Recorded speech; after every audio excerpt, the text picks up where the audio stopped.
There is a phantom courtroom in your mind, and court is always in session. You know the feeling. A colleague makes a passive-aggressive comment. A friend misinterprets your intentions.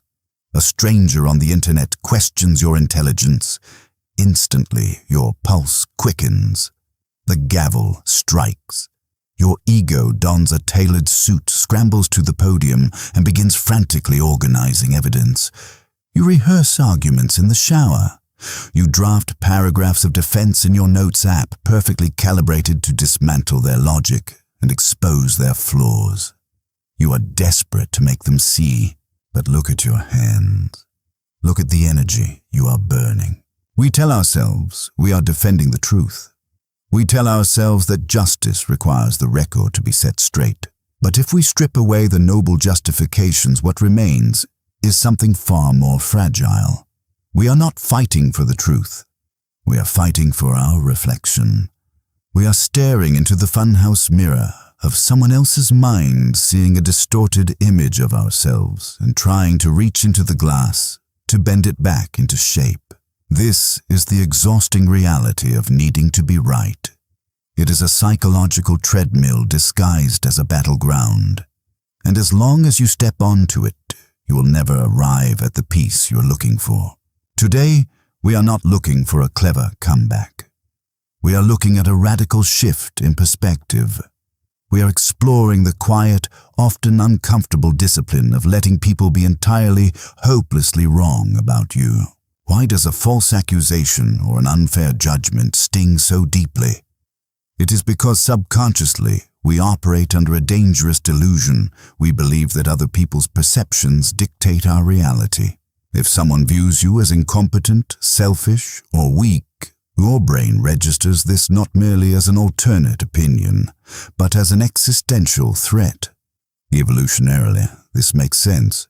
To be misunderstood by the tribe meant isolation, and isolation meant death. But you are no longer wandering the ancestral savanna.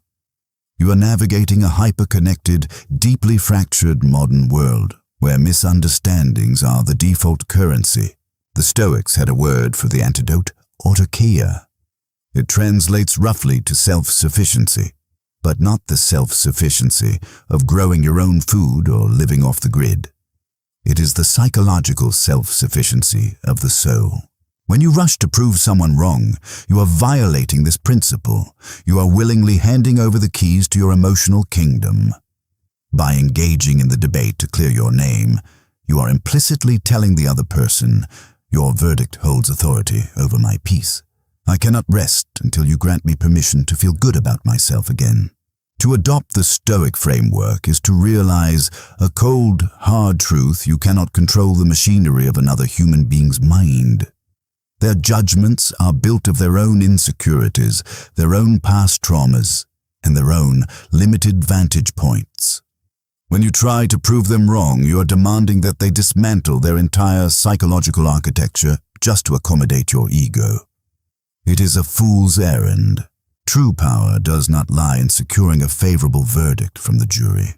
It lies in refusing to stand trial in the first place. When you set out to prove someone wrong, you imagine a linear transaction. You believe you will present a logical counterpoint, and they will suddenly experience a grand epiphany, apologize, and respect you. This is the grand illusion of human communication. In reality, when you push against someone's belief, they do not soften, they calcify. The moment you introduce contrary evidence, their ego interprets it as an attack. They will instinctively double down, searching for new flaws in your argument, new past transgressions to bring up, or new ways to twist your words. You're not leading them to the light. You are dragging yourself into their labyrinth. Every time you explain, justify, or argue, you feed the monster. You validate their premise that there is a debate to be had. You drain your own reservoirs of focused creativity and calm, pouring them into a black hole of someone else's cognitive dissonance. You leave the interaction not vindicated but hollowed out. If arguing is a trap, the alternative must be easy. Right, just walk away. But walking away is perhaps the most difficult psychological maneuver you can execute. Because when you walk away in silence, you must bear the agonizing weight of the uncontested verdict. If you do not fight back, they might think they won. They might walk away feeling superior. They might tell others their version of the story, and those others might believe it. This is where the true test of Stoicism begins. The philosophy does not promise that your silence will magically earn their respect. It does not promise that they will eventually realize your quiet strength. Often they will interpret your silence as weakness, guilt, or cowardice. Are you willing to be a villain in someone else's narrative so that you can be the author of your own? Are you willing to let them hold a lesser opinion of you, knowing that correcting them costs more than the correction is worth? This is not about being dominant. It is about a radical, almost uncomfortable detachment. It is the willingness to accept social friction and the loss of external approval. You must look at the misunderstanding, acknowledge the pain of it, and choose to swallow it rather than spit it back out.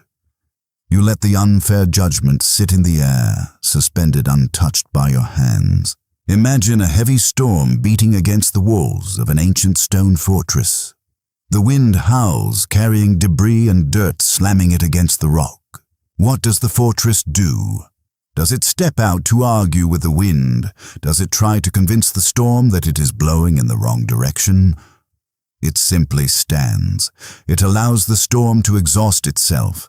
The fortress knows its foundation. When you stop trying to prove people wrong, you become the fortress. You reclaim your most precious resource, your internal attention.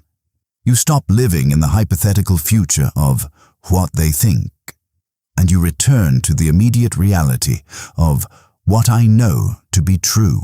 This shift is not a performance. You do not stay silent to intimidate them or to play a game of psychological chess.